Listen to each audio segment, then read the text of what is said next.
And I'm fascinated about this idea. I'm fascinated by how in a world where technology is remarkable, the things that we can dream up and the things that we can do, yet we still come together as groups to do things as people. I was also struck by something that Neil Armstrong said, that he was grateful to be led by people who inspired him to yearn for that place, to yearn. Listen to that. That's such a wonderful feeling. And so it begs the question, sort of, what does it mean to lead? Why do people do what they do? I'm fascinated by this idea of leadership. And I read the same books as everyone else. I read the same books as all of you. And, learn your style of leadership and how to adjust your style of leadership to fit to the situation at hand, et cetera, et cetera. That's not leadership. That's management. All leaders have one thing and one thing only. Followers. That's it. That's it. If you're a leader, it means you have followers. It has nothing to do with rank. It has nothing to do with intelligence. It has nothing to do with seniority. If people are willing to follow you, you are a leader. The question is, what's a follower? A follower is somebody who volunteers to go where you want to go. Someone who raises their hand and says, I choose to follow you. We can get people to do all kinds of things using authority. That doesn't make you a leader. A leader is when someone says, I volunteer to go where you're going. The question is, why should anyone follow you? There's only two ways to influence human behavior. You can either manipulate people or you can inspire people. Examples of manipulation in the business world are things like dropping your price. If you drop your price low enough, people will buy from you. We know this. Promotions, 2 for 1, free toy inside. Or if you're in the business-to-business space, we call it value added. The concept is the same. It's giving things away for free to reduce someone's risk so they'll choose you over the competition. And it works. Innovation. What organizations like to call innovation is really novelty. Innovation, real innovation, changes the course of industries, if not the way we live our lives. Adding a camera to your cell phone is a wonderful feature, but it is not an innovation. It's the difference between steps and leaps. The problem is what most organizations think is innovation is really novelty. It's the latest shiny thing. The example I love to give is an American example about Colgate toothpaste, the brand of toothpaste. In the 1970s, there were only 2 choices of Colgate toothpaste. Do you know how many there are now? 27. 27 different choices of one brand of toothpaste. Because what happened was competition increased and the metric went down. Whether it's revenues or market share, profit, doesn't matter. The metric went down. And so they added a new product. And the population went, ooh, shiny. And we were all drawn to it. The problem is the competition copied. This is one of the problems with competition, you see. They compete. And then the metric went down again. Well, it worked the first time, so we'll do it again. And they added another product, and another product, and another product, and another product. And before you know it, you have 27 different line extensions, which means that their competition is offering about the same number of products at about the same price, about the same quality, about the same service. Literally hundreds of choices of toothpaste to choose from. And yet I have no data to show that people are brushing their teeth now more than they were before. And the best part is, what do these companies complain about now? What's their biggest challenge? How do we differentiate ourselves? This is hilarious to me. Which is how do we get out of a problem that we created for ourselves? There are all kinds of other manipulations. Fear, wonderful manipulator. If any of you are parents, you know exactly what I'm talking about. You can scare people into doing all sorts of things. Aspirational messages. We're constantly being told you have to be aspirational. Give people something to aspire to. You can get people to join the gym with an aspirational message, but to get them to work out 3 days a week, that requires a little bit of inspiration. Now, I cannot dispute that these and many other manipulations work. The problem is, none of them breed loyalty. The problem is, none of them create trust. And over the course of time, they cost more money. Someone has to pay for it all. And over the course of time, it increases stress, both for the buyer and for the seller. It is stressful for us to make decisions today. In a world in which manipulation is the norm, where we are bombarded by manipulations from all sides, from all people, trying to get us to do any number of things, whether it's vote for them or buy from them or do something, the question is, how do we choose? What's right for us? It's called stress. We literally have trouble choosing these days. But it's stressful for the sellers as well. In a marketplace where manipulation is the norm, how do we stand out? How do we get heard? How do we find people to follow us? The alternative is inspiration. And there are only a few people and a few organizations that tend to rely vastly more on inspiration than manipulation. And I'll talk about some of the bigger ones, like Apple Computers, or Southwest Airlines, or Martin Luther King. And you see it not only in organizations, but great leaders as well, like Martin Luther King, or John F. Kennedy, or Nelson Mandela. And what I learned is that regardless of their size, and regardless of their industry, every single one of these leaders, every single one of these organizations thinks, acts, and communicates the exact same way, and it's the complete opposite to everyone else. All I did was write it down. And it's probably the world's simplest idea. I call it the golden circle, and it's 3 concentric circles, a bullseye. In the middle is why, the center ring is how, and the outside ring is what. Why, how, what? It's this little idea that distinguishes those with the capacity to inspire versus everyone else. Let me define the terms really quickly. Every single organization on the planet knows what they do. These are the products you sell, the services you offer. Everyone here knows what they do. Some know how they do it. Whether you call it your differentiating value proposition, your USP, your proprietary process, these are the things that you think make you different or special or stand out from the competition, from everyone else.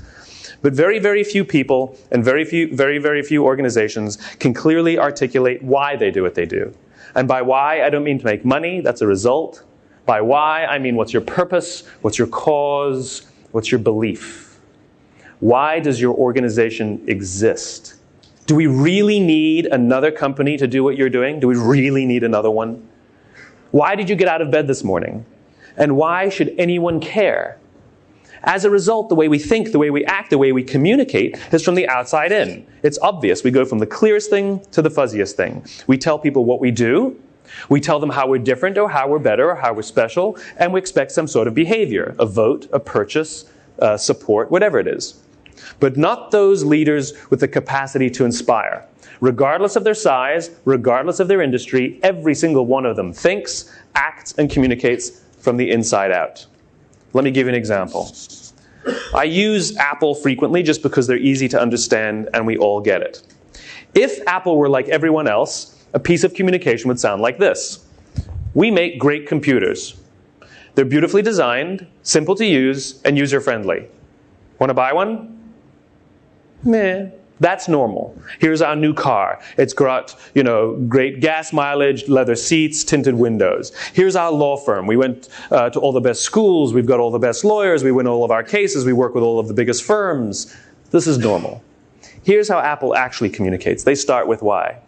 Everything we do, they say, we believe in challenging the status quo. We believe in thinking differently. The way we challenge the status quo is by making our products beautifully designed, simple to use, and user-friendly. We just happen to make great computers. Want to buy one? It actually feels different.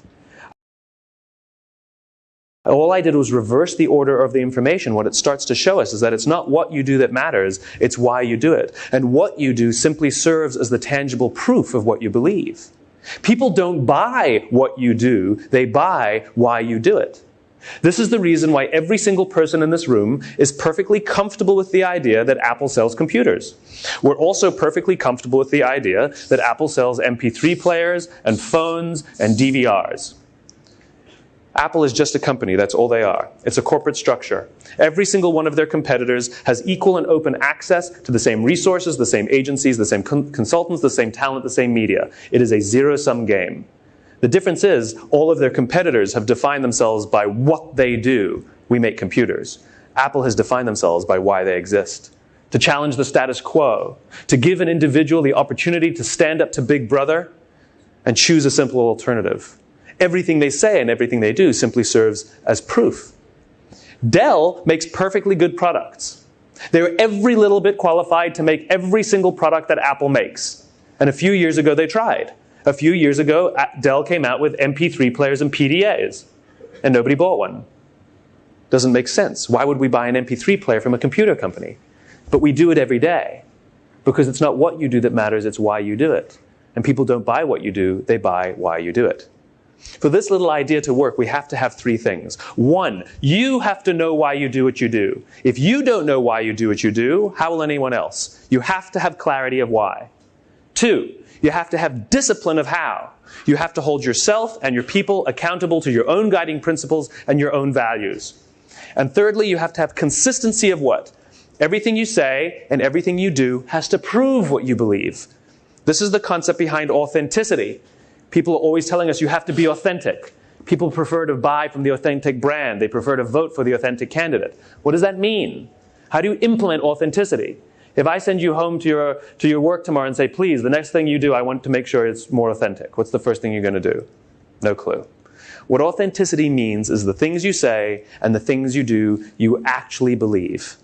This is caveman stuff.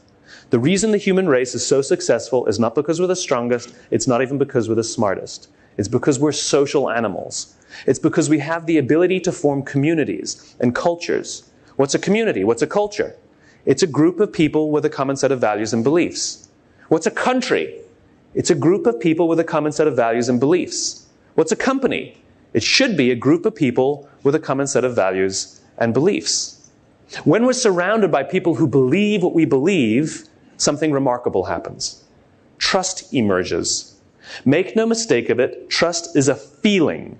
Trust is a human experience. Simply doing everything you say you're going to do does not mean people will trust you. It just means you're reliable. And we all have friends who are total screw-ups, and yet we still trust them. Trust is a feeling born out of a common set of values and beliefs, and our very survival depends on our ability to find those people so that we can form trust. When we trust them and they trust us, we're more willing, we're more likely to take risks, to explore, to experiment, which requires failure, by the way, all with the confidence that if we turn our backs or fall over or make a mistake, that someone from within our community will come to our aid or watch our back or help us up. Absent trust, we still have the will to survive. The difference is, it's every man for himself. Absent trust, we all try and push each other out of the way because we got to win, we got to compete, we got to live, we got to survive. This is what happened at Lehman Brothers. Lehman Brothers was very, very good at what they did.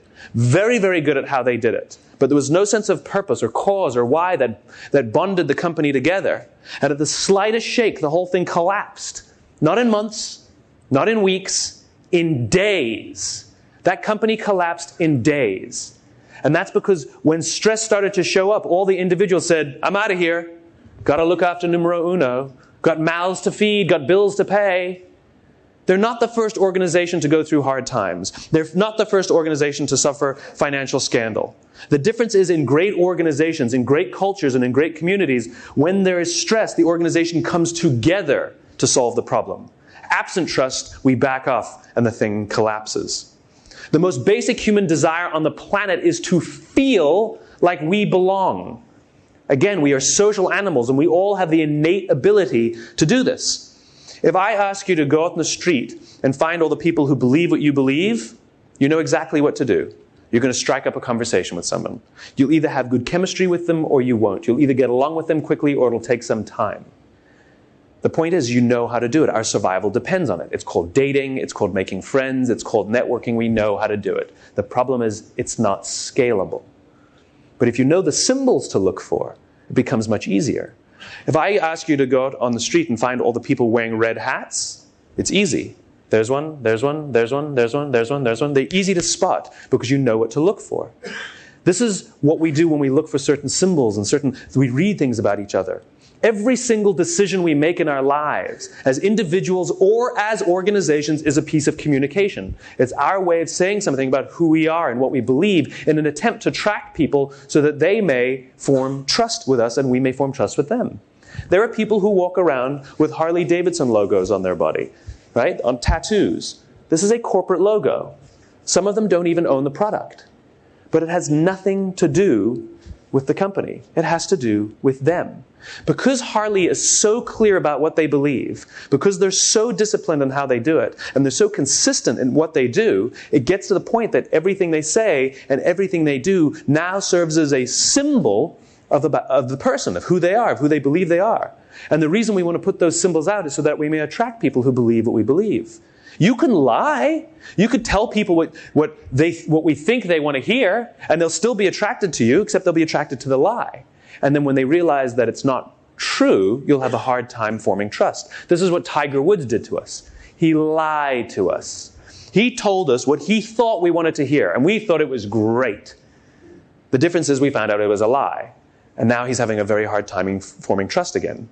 If I told you that some footballer cheated on his wife and slept with 100 women, would you care? No. It's because we expect it. It's because it's authentic. It's because it's who they are. But not with Tigers. He chose to lie to us. It's not actually the behavior that we're offended by. It's that it's inconsistent with what our expectations are. Everything you say and everything you do has to prove what you believe. Like I said, the most basic human desire is to feel like we belong, and it's so remarkably powerful. How many of you are from Paris? Most of you, right? Yeah, a good number of you. Okay. Are you friends with everyone in Paris? Why not? Why not? But when you go to Lyon and you meet someone from Paris, you're like, hey, I'm from Paris, and you're best friends. And when you go to America and you're on holiday, and you're standing there in New York and you're riding the subway and you happen to hear French being spoken behind you, and you turn around and you say, where are you from? They say, Lyon. We say, we're from Paris, and you're best friends. Because when you're in an environment where you don't feel like you belong, you seek out anyone who may share the same values and beliefs as you so that you can start to form trusting relationships. And the amazing thing is, those relationships are real. Those relationships are real. That other family will say to you, have you eaten at this restaurant? You've got to go to this restaurant. And you will take your family to this restaurant because complete strangers on the subway told you to. That's insane. If that happened here, if somebody on the metro just turned to you and told you to go to some restaurant, you'd go like this. The most basic human desire on the planet is to feel like we belong. And we have the innate ability to find those things and to sense that. This is the reason why this could not be recreated over our computers. It's because as human beings, it's our biology that gives us this ability. It's this ability to read each other. You know, the blogosphere gets very upset at me when I talk about this and how, you cannot replace these human experiences and these human feelings over the internet. They get very mad at me. And yet, every single year, 20,000 bloggers descend on Las Vegas to have a huge big conference they call Blogsphere, Blog World. My question is, why couldn't they do it online? It's because nothing can recreate that sense of human being, of human coming together. Nothing I'm telling you is my opinion. It's actually grounded in the tenets of biology. If you look at a cross-section of the human brain, looking from the top down, you see that the human brain evolved into 3 major areas that corresponds precisely with this little idea. The outside area is our neocortex, our Homo sapien brain, responsible for all of our rational and analytical thought and language. The middle 2 sections make up our limbic brains, and our limbic brains are responsible for all of our feelings, like trust and loyalty. It's also responsible for all human behavior, all decision-making, and it has no capacity for language. This is the reason you can't ask people, why do you do business with us? Why do you like us? They can't tell you. The part of the brain that controls behavior doesn't control language, and so they rationalize. This is the reason why the question, why do you love your husband or why do you love your wife, is a difficult question. Why do you love your wife? I don't know. That's where most people start. And then they start saying things, they start rationalizing. She's fun, I've known her forever, she's always there for me when I need her. It sounds like the household pet. And those aren't necessarily the qualities for marriage. My sister says of my brother-in-law, I never imagined I'd marry a guy like him. Right? What she's saying is, before I got married, I had a list of all the attributes I wanted in my future husband. And he's got none of them. And yet I fell in love with him anyway. I want to spend the rest of my life with him and raise a family with him. It is a human experience that we have trouble putting into words. And so we try. We rationalize and then we say things that don't make sense. She completes me. I don't know what that means. What does that mean? It means I have a left arm and a left leg, and I'm looking for someone with a right arm and a right leg, and together we can make one. I mean, it's nonsense. What we're attempting to do is put into words the feelings we have towards another person or organization with the part of the brain that doesn't control language. And so we rationalize or make things up. We do the exact same thing at work. We talk about people who get it. And that guy, no matter how much data I show him, no matter how much information I give him, he just doesn't get it. What's it? How do we find people who get it before we do business with them to realize they don't get it? What we're attempting to do is put into words the feelings we have towards other people, this common set of values and beliefs, with the part of the brain that doesn't control language. This sense of belonging and the sense of community is so powerful. The example I love to give, and it freaks me out every time I talk about it. What's our most valuable possession on the planet? Come on, what's our most valuable possession on the planet? Our children, very good. So let's suppose you want to go out with your wife or with your husband, and you need a babysitter. You have two options. Option number one is a 16-year-old from just down the street with barely, if any, babysitting experience. Option number two is a 32-year-old from you don't know from where. She just moved into the neighborhood, and she's got 10 years of babysitting experience. Who do you choose? The 16-year-old. You choose the 16-year-old. You would rather trust your most valuable possession on the planet, your children, with somebody from within your community with no experience over somebody from outside, from you don't know where, with vast amounts of experience. Then why do we do it differently at work? Why are we so preoccupied with someone's CV and where they've worked and how long they've worked and how much money they made for our competitors, and yet we never think to ask what they believe, what they value? Can we trust you? Can you trust us? Leadership is the ability to stand on the street corner with your own red hat and simply talk about what you believe. Got a red hat? Got a red hat? Got a red hat here.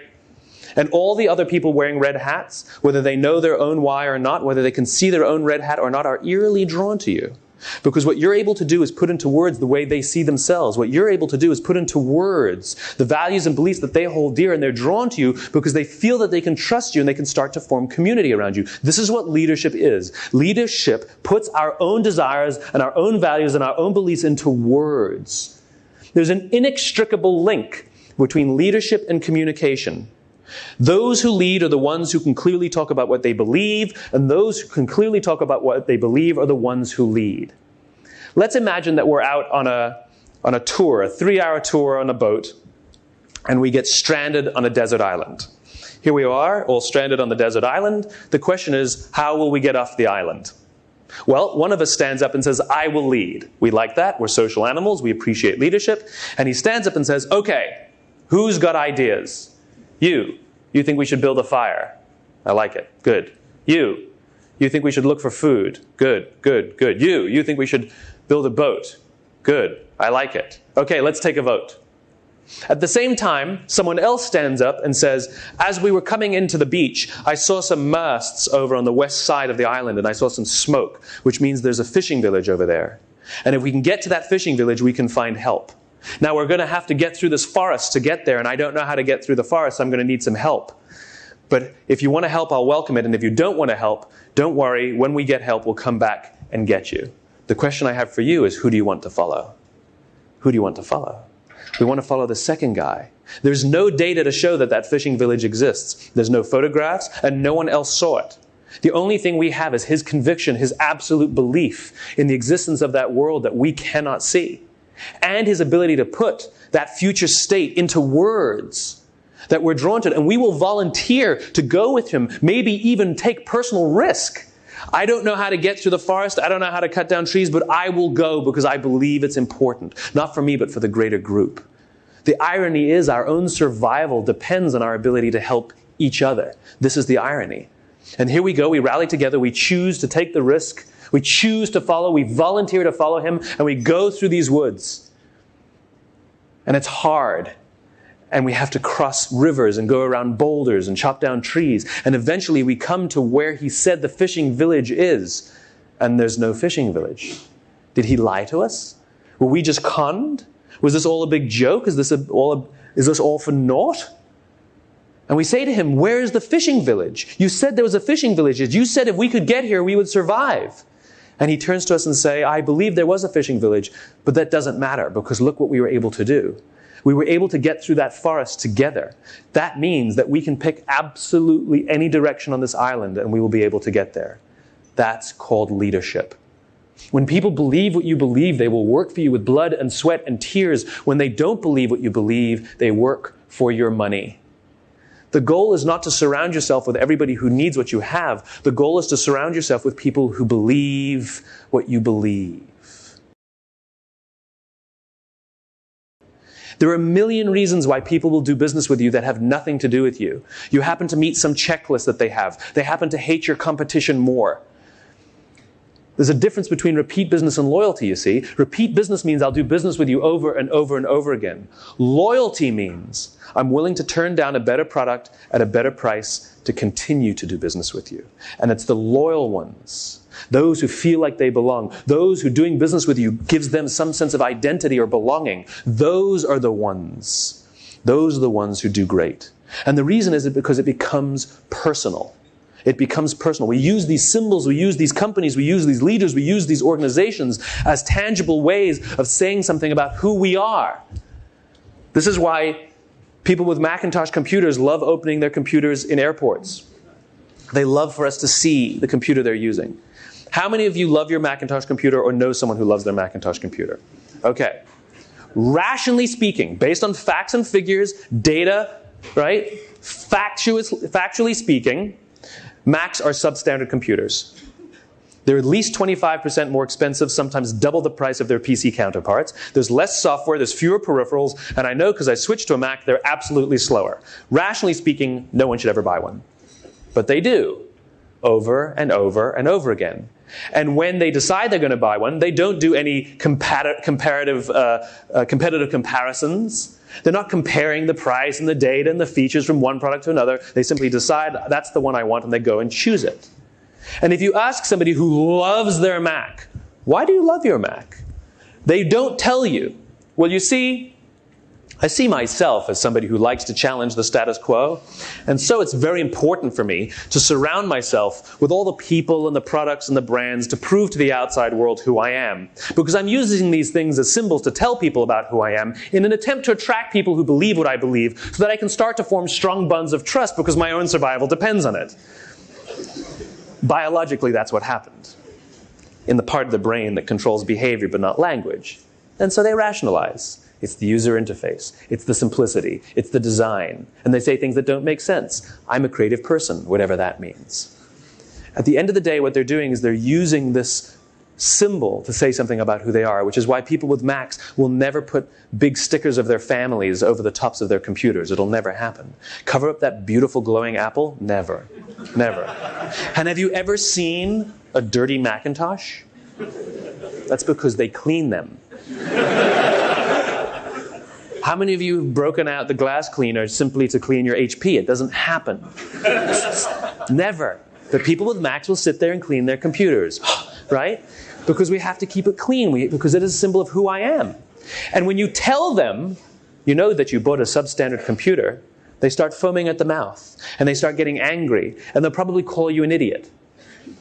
And the reason they take it so personally is because you didn't insult their computer, you insulted them. Because Apple is so clear about what they believe, so disciplined in how they do it, and so consistent in what they do, that symbol now serves as a representation of who I believe I am. And if I surround myself with enough of these symbols, if I'm consistent enough, you'll know something about me. It's the same thing as a flag. What's a flag? A flag is just a logo. A flag is just a symbol. Who cares about the flag? But we don't. We get angry when we see people burning our flag. Why do we get angry? Because you're attacking me. What do you mean I'm attacking you? I just burnt my own property. No, we get angry because it's a symbol of our values and beliefs. And when you attack the flag, it's the same as attacking me. Where do you think the mafia comes from? You killed my cousin. Now I have to kill your whole family. You didn't do anything to me. It's because we're protective of those within our community. We're protective of those who believe what we believe. So much so that when you attack someone who believes what I believe, it's as if you're attacking us. It's as if you're attacking me. And at the same time, we will protect each other. This is what great organizations are. Great organizations are communities, cultures, common sets of values and beliefs where we will go to bat for each other and work for each other and help each other, even at great personal sacrifice. Because ironically, my own survival depends on it. What we need more of today is not talking just about the technology and what technology can do. That's all fine and good. But the question is, why does that technology exist in the first place? Why do you have the technology? What's the point of it? Why should I care? How are you helping me on a very, very human level?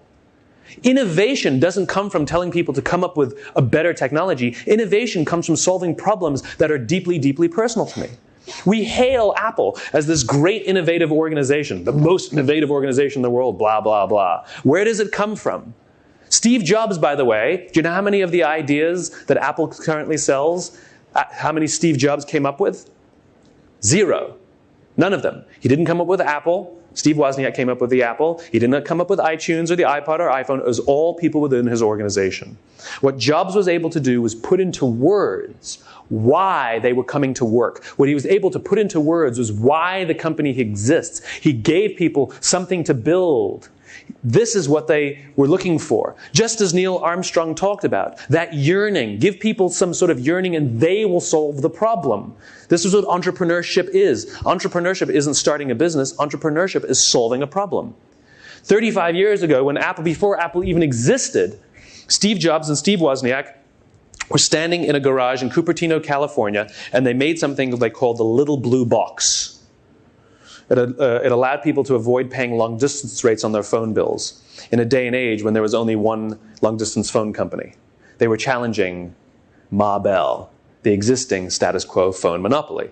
And then they started Apple, and they challenged Big Blue, IBM, the existing status quo monopoly computer platform. And then they challenged Microsoft, and then they challenged the music industry, and then they challenged the phone industry. Now they're challenging publishing, and if you're in television or movies, you're next. It is just a repeating pattern. It is other people in the organization who came to work and looked for things that restricted human opportunity. They looked for things that held the individual down, and they used the technology as a way of giving people to challenge that, giving them an option. It's remarkable, and it's a repeating pattern. Even if you look at all of their advertising and all of their communications for the past decades, it's all exactly the same. That 1984 commercial, that wonderful Ridley Scott commercial, that woman runs into the Orwellian scene and throws the hammer through the screen. It's one individual challenging the status quo. And then you have, hi, I'm a Mac. Hi, I'm a PC, an individual. And you have one person standing there listening to their iPod. It's always an individual. It's always an individual. It's always I. And Jobs is constantly talking about the revolution this and the revolution that. It is a cause. Think different is a belief. It is not a product differentiator. What distinguishes one organization from another is not simply what you do, it's why you do it. And if people believe what you believe, they'll be drawn to you as if you were their own. The goal is not to surround yourself with people who need what you have. The goal is to surround yourself with people who believe what you believe. And the reason is because of something called the law of diffusion of innovations. If you don't know the law, you definitely know the terminology. What the law of diffusion tells us, standard deviation, bell curve, is that the first 2.5% of our population are our innovators. The next 13.5% of our population are our early adopters. The next 34% are your early majority, then your late majority, and the last 16% are your laggards. The only reason these people buy touch-tone phones is because you can't buy rotary phones anymore. We all fit at various times at various reasons across this standard deviation. What the law of diffusion tells us is that this population, the innovator and the early adopter population, are very comfortable trusting their guts. They're very comfortable making intuitive decisions. Remember that biology? The part of the brain that controls decision-making doesn't control language, but it does control feelings. This is where gut decisions come from. There is no part of your stomach that controls decision-making. And it's not in your blood, and it's not in your bones, and it's not in your soul, and you're not following your heart. Let's win hearts and minds. It's winning minds and minds. This is the reason why we talk about decisions feeling right. We say just feels right. Why would we use the verb to feel to describe a decision? It's because the part of the brain that controls feelings controls decision-making. That's why. It just doesn't control language. And so we ascribe it to different parts of the body.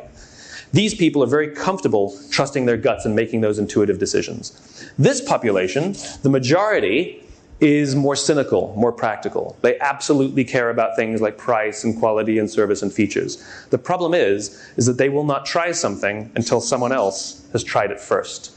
These are the people we have to drop our price, offer value added, come up with all the promotions, because we have to reduce their risk to try something unfamiliar. These people happily try new things that have never been tried before, simply to reflect something what they believe. The problem is that you cannot achieve mass market success or mass market acceptance for an idea until you achieve between 15 and 18% market penetration. This is the tipping point. It's a social phenomenon. The problem is that it's hard to get there. And when I talk about 15 to 18%, I don't mean of the mass population. I mean 15 to 18% of people who believe what you believe. It's easy to get 10%. If you ignore everything I'm telling you today, I promise you can get about 10% loyalty. You have about 10% of your customers who love you. Not like you. Like is rational. Love you. It's emotional. You ask somebody, do you like your job? I really like my job. I get paid well. I like the people I work with. I like the challenge. Do you love your job? Oh, I wouldn't go that far. Like, we know there's a hierarchy. Like is rational, love is emotional, right? It's easy to get about 10%. The law of averages will say you have about 10%. But it's hard to get this tipping point. This is what Geoffrey Moore in his book, Crossing the Chasm, talks about. This is the chasm. So the question is, how do you get those people? And this is where leadership matters. This is when you talk about what you believe. I'll give you two examples. I'll give you a business example and a social example. In the United States, we have a brand called TiVo, which is a brand of DVR. TiVo basically invented the category and has been around for about 11 or 12 years. Now, when you ask any company, why did your company fail or why did your product fail, they will usually give you some combination of 4 reasons. They'll either tell you that it was undercapitalized, didn't have enough money, that's very popular. Poorly executed, that's a common one, we didn't have a good product. We had bad people, had the wrong people, or bad market conditions. That pretty much explains absolutely every failure there is. TiVo had the recipe for success. They had everything that we consider what we need for success. When their product was introduced about 11 years ago, to this current day, it is the single highest quality product on the market. No one will dispute that. It's an incredibly fantastic product. So execution flawless. People, they hired the best engineers money could buy. Market conditions. The unaided awareness of TiVo is through the roof. We use it like a verb. I TiVo things. And they had venture capital up the wazoo. So money, no problem. Money was no problem. TiVo is a commercial and financial failure. They've never made money. And when their company went public, the stock launched at about $40 or $50 and then very quickly plummeted, and except for a couple of little blips, has never traded above $10. And the reason is because they took this brilliant product, this brilliant piece of technology, and they attempted to tell the mass market what the product does. They attempted to convince with facts and figures what the product does. They said to the mass market, we have a product that pauses live TV, skips commercials, memorizes your viewing habits, and records on your behalf without you even asking. And the cynical, practical majority said, I don't need it. I don't like it. I don't want it. You're scaring me. And so they didn't buy one. There were a few who did, a few early adopters who did, but it didn't make a difference. And the company has done very poorly. Imagine if they had told this population why the product exists. Imagine if they had said, if you're the kind of person who wants to have total control over every aspect of your life, boy, do we have a product for you. It pauses live TV, it skips commercials, it memorizes your viewing habits and records on your behalf without you even asking.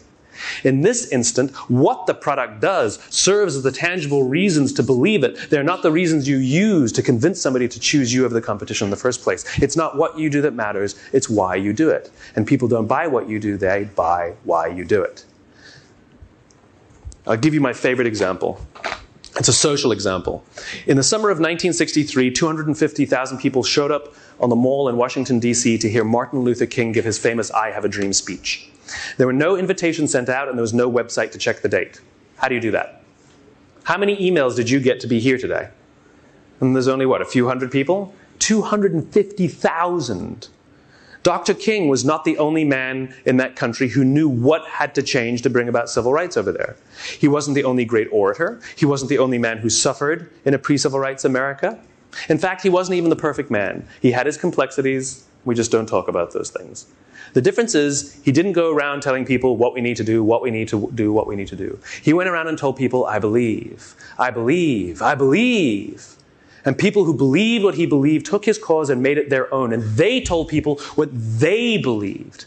And those people took that cause and made it their own. And they told people what they believed. And lo and behold, on the right day, on the right time, 250,000 people showed up to hear him speak. How many of them showed up for him? 0. They showed up for themselves. It's what they believed about America. It's the America that they wanted to live in. It was the country that they wanted to raise their children in, that inspired them to get on a bus, travel for 8 hours, and stand in the sun in Washington in August simply to hear him speak. Showing up was one of the things that they did to prove what they believed. And by the way, he gave the I have a dream speech, not the I have a plan speech. Nobody was inspired by any plan ever. The goal is not to talk about what you do. The goal is to talk about what you believe. And people who believe what you believe are drawn to you as if you are their own because you help them put into words the way they see themselves. And the things you say and the things you do give them the ability to tell others what they believe, to make tangible, because those symbols and those products and those services say something about who they are. And they will say with pride, I love working with that company. This is why we talk about in sales, it's about relationships. I love my guy, we always talk about when we have a good relationship with a company. Because it's a human experience. It's a human experience. Make no mistake of it, all of these things we're talking about, like trust and loyalty, are human experiences. Technology and the internet are wonderful things to speed up transactions. They are wonderful things to connect people, to spread information, absolutely. But it's very, very difficult to form strong human bonds through the internet, just like we talked about with Blog World. The internet can live alongside, and technology can live alongside the human experience, but it cannot replace the human experience. Your friends are not on Facebook, and your network isn't on LinkedIn, and you're not having any conversations on a blog, and you're not having a dialogue on Twitter. Those aren't human experiences. If you compare the way we actually have conversations where we interrupt each other and we advance ideas versus the way people communicate online, it's sort of my idea, my idea, my idea. Hey, that's a good idea, Steve. That agrees with my idea. My idea, my idea. Hey, you're an idiot. My idea, my idea. And if you ask any retailer on the planet who's ever come out with a blog for their customers to give feedback, the number of innovations that have come out of the feedback from those blogs, the answer is 0. None. Because people just use it to complain and moan. And there's no vulnerability and there's no risk in doing things online, which is the reason we put ourselves out there like that. Risk requires this. Vulnerability requires this. And when you feel that someone's willing to tell you something genuinely about who they are, you can start to form strong bonds of trust. There's something called a parasocial relationship. A real relationship is when we know a lot about each other and we start to learn about each other. A parasocial relationship is one person knows more about the other person than they know about you. And you start to form a strong bond, except it's one-sided. This is what happens with fame, with celebrities. We know all about them, but they don't know even that we exist. And we know about their lives, we know about their social lives, we know who they're dating, we know about their careers, and we follow them as if they're our friends. And we call them we're on first name basis with them, right? We call them by their first names as if we know them. It's a parasocial relationship where we feel that we know them, but they don't know us. The problem is all those feelings associated are absolutely real. They feel absolutely real. The opportunity for innovation is not to just tell people in the outside world, do this, do that. The opportunity is to bring people together so the feeling is mutual. So we work together to advance a problem. So we work together to get to that fishing village because our own survival depends on it. If people don't feel that you're in it as well with them, if they don't believe that you believe what they believe, then there's not going to be any strong human bond. The opportunity is to articulate your vision of the future that does not yet exist yet. What is your vision? What is your fishing village? And are you putting it into words so clearly that other people can understand it as clearly as you can and they can tell others about it? And they want to go there and they will risk blood and sweat and tears to help you get there. Not for you, but for themselves. And they will watch your back and help you explore, just like that 16-year-old that you hired to babysit your children, because they get you, they understand you, they know that you're the same, they know you believe what you believe. This is the goal. Human relationships, real trust, real loyalty that is not born out of products and services, but born out of beliefs and values. There are leaders and there are those who lead. Leaders hold a position of power or influence, but those who lead inspire us. And whether they're individuals or organizations, we follow those who lead not because we have to, but because we want to. We follow those who lead not for them, but for ourselves. This is for those who want to find someone to inspire them. This is for those who want to inspire those around them.